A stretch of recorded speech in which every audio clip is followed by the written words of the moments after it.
तो त्रिकोणमिति, ये जब भी त्रिकोणमिति की बात आए तो समझना है हमें समकोण त्रिभुज में वर्क करना है, इसके अलावा दूसरे त्रिभुज की कल्पना नहीं करनी है। समझ में आ रहा है ना।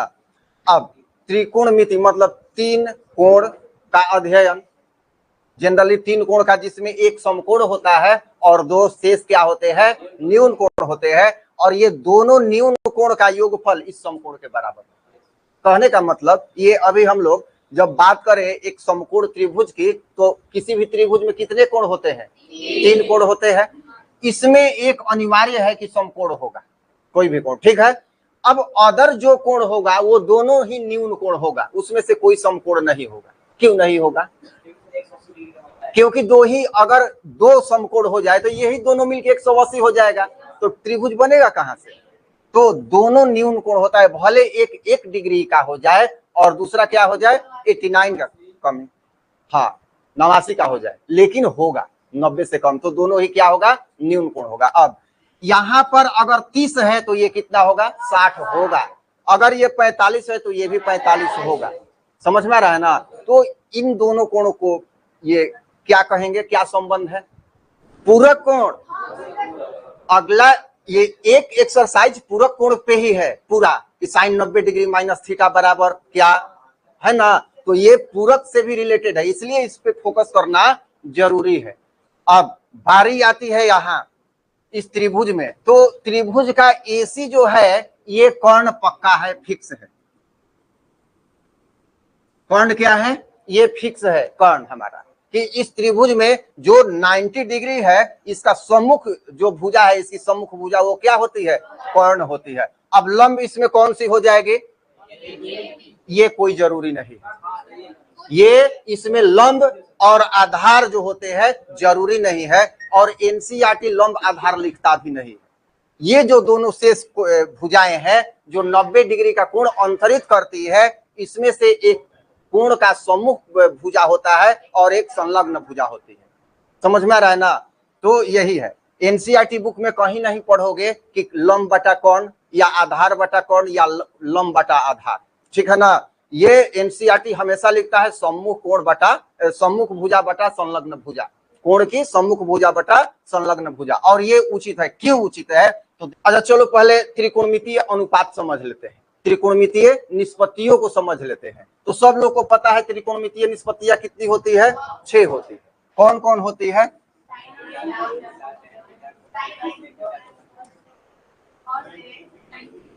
हाँ पहले समझते हैं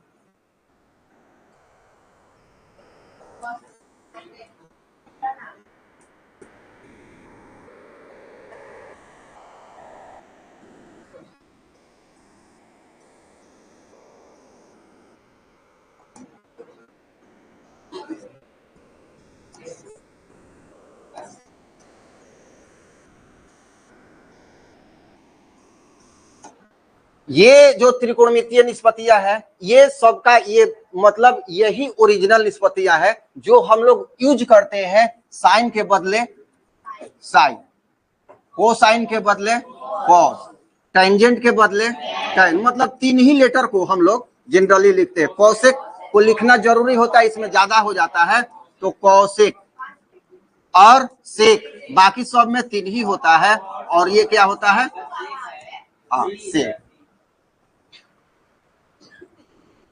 और ये है त्रिकोणमितीय निष्पत्तियों का शॉर्ट फॉर्म, एनसीईआरटी में ऑलरेडी वर्णित है। तो ये क्वेश्चन आ सकता है कि tan का आया है, आ सकता है नहीं, 2-3 साल का क्वेश्चन देखना आता है कि tan का निम्नलिखित में से कौन सा पूर्ण रूप है, फुल फॉर्म है, ये करके आता है। कई बार क्वेश्चन इस तरह से आया है, तो कोटेंजेंट टेंजेंट ये सब दे देगा, तो इस तरह से अपना कर लेना है। ये संख्या की हम बात करते हैं तो 1 2 3 4 5 6 मुख्य रूप से यहाँ 3 ही है, और ये जो तीनों है इनवर्स है। जैसे साइन का इनवर्स है कोसेक, और कॉस का इनवर्स है सेक, और टेन का इनवर्स है, ठीक है। ये इनवर्स का मतलब 1/, ठीक है ना। साइन जैसे, अब ये जो साइन कॉस टेन है, यहाँ से क्वेश्चन सारा ऑब्जेक्टिव क्वेश्चन पे डिस्कस हो रहा है, ध्यान से सब लोग सुनना है, ठीक है ना। ये जितने भी sine cos tan cosec sec cot ये सब है, इसका कोई महत्व नहीं है कोण के अभाव में। अगर हम कहते हैं साइन तो कुछ नहीं है, साइन जैसे ही हमने कहा अब कोई ना कोई कोण वर्णन करना है, किसी या तो थीटा या बीटा गामा पाई ए सी बी डी कुछ भी इसके सामने देना है जो कि कोण को अंकित करे। जैसे साइन यहां हो गया, साइन ए भी हो सकता है, अगर कोई थीटा रख दे तो साइन थीटा भी हो सकता है, समझ में आ रहा है ना। तो इस स्थिति में क्या हो जाएगा, कॉस ए भी हो सकता है, यहाँ tan ए हो सकता है। अब जैसे ही बात करते हैं यहां पर कॉसेक, तो ये क्या हो जाएगा, कॉसेक ए सेक ए और कॉट ए, ठीक है। अब ये इनवर्स का होता है, इसका मतलब क्या, ये कॉसेक के 1 साइन ए और ये क्या 1 कॉस ए और क्या 1 tan ए, ये इनवर्स हो गया। और एक चीज हम लोग समझेंगे, जैसे ही हम लोग सूत्र समझ जाएंगे कि साइन थीटा या tan थीटा जो भी है क्या है, संलग्न बटा सम्मुख, तो उसके बाद हम लोग पाएंगे कि tan थीटा या tan ए बराबर tan, अगर बात करते हैं यहां पर tan ए बराबर हो जाएगा साइन ए बटा कॉस ए। तो ये अभी जानना है, आगे हम लोग समझेंगे कैसे हो गया, समझ में आ रहा है ना। तो इतना है। अब बारी आती है साइन ए, तो इस त्रिभुज में यहां पर मान लो दिया है ये है x, ये है y और ये है z, ठीक है। तो साइन ए बराबर क्या हो जाएगा इसमें,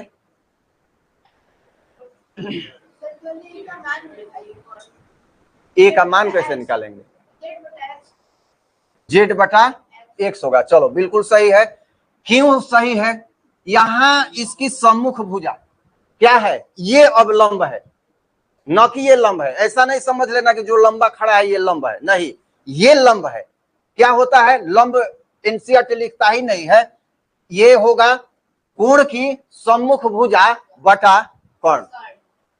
क्या कहा, जेड बटा एक्स, हाँ ठीक है सही, जेड बटा एक्स। तो सम्मुख भुजा लिखवाएंगे सब, ठीक है ना, सम्मुख भुजा बटा क्या हो जाएगा, कर्ण।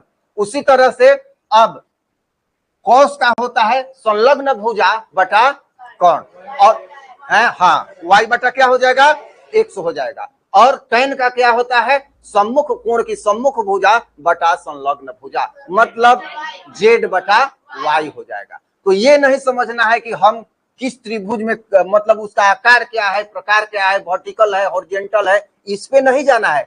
हमें सीधी बात करनी है कि कौन न्यून कोण को माप रहे हैं।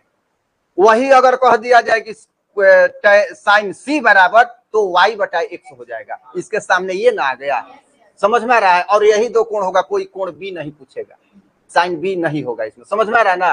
तो न्यून कोण की ही हम माप करते हैं हमेशा। तो c बराबर y बटा क्या हो जाएगा, x हो जाएगा। उस स्थिति में cos c बराबर क्या हो जाएगा, z बटा x।